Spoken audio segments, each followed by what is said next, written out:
you don't know when the last moment's going to come. You don't know when it's the last time you're going to do something, usually. You don't know, it's the last time you're going to see that person.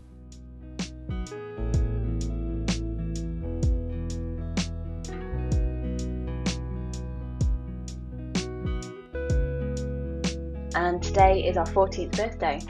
The last year has been a really exciting year for us. We've had over 2,000 new death cafes that have taken place. We've had death cafes taking place in 93 different countries since we started this movement in 2011. And the most exciting thing of all is that we also have 3 new moderators, and I'm very excited to introduce you to my nephew and 2 of my nieces who are now helping us to moderate the website.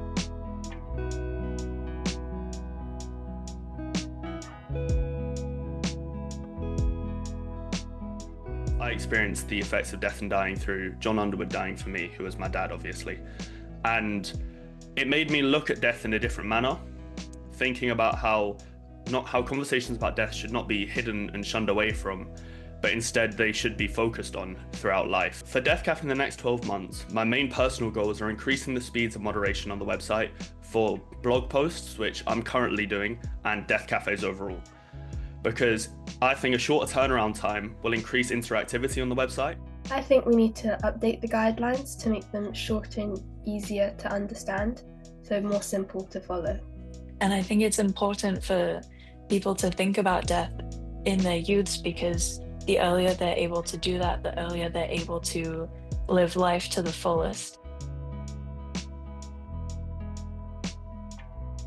It feels kind of a bit naughty because we don't often talk about death and dying. It's got a bit of an atmosphere like a midnight feast. There's a real special connection between the participants of a death cafe that is quite amazing, that you become close very quickly. People are able to explore different aspects of themselves and bring up new ideas that don't come up in everyday life.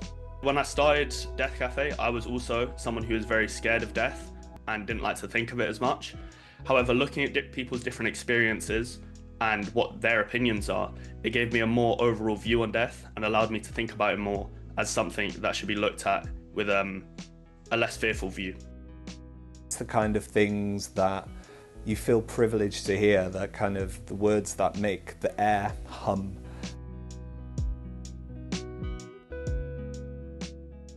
John would be absolutely delighted to see his family taking on this legacy, and also helping with making sure that your death cafes are getting up as quickly as we possibly can.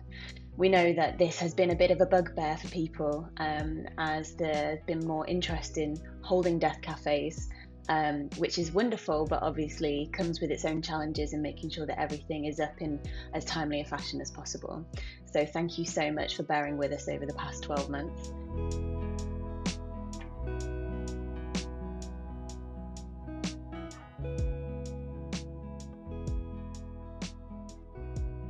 In the future, possibly even creating a real death cafe where people can come and talk about death and dying would be really, really cool. I imagine there to be like an open seating where people can kind of gather together as a community instead of staying within their own bubbles, and people can communicate freely. People might walk past and be curious and walk in and learn more about Death Cafe.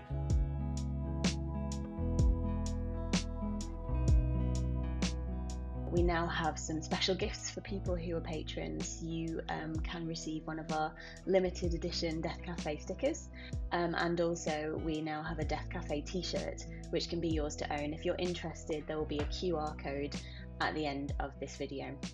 Everyone hosting death cafes, attending, anyone giving donations, or everyone just speaking about death and dying in general. It's what John would have wanted, and everyone here at Death Cafe really, really appreciates it.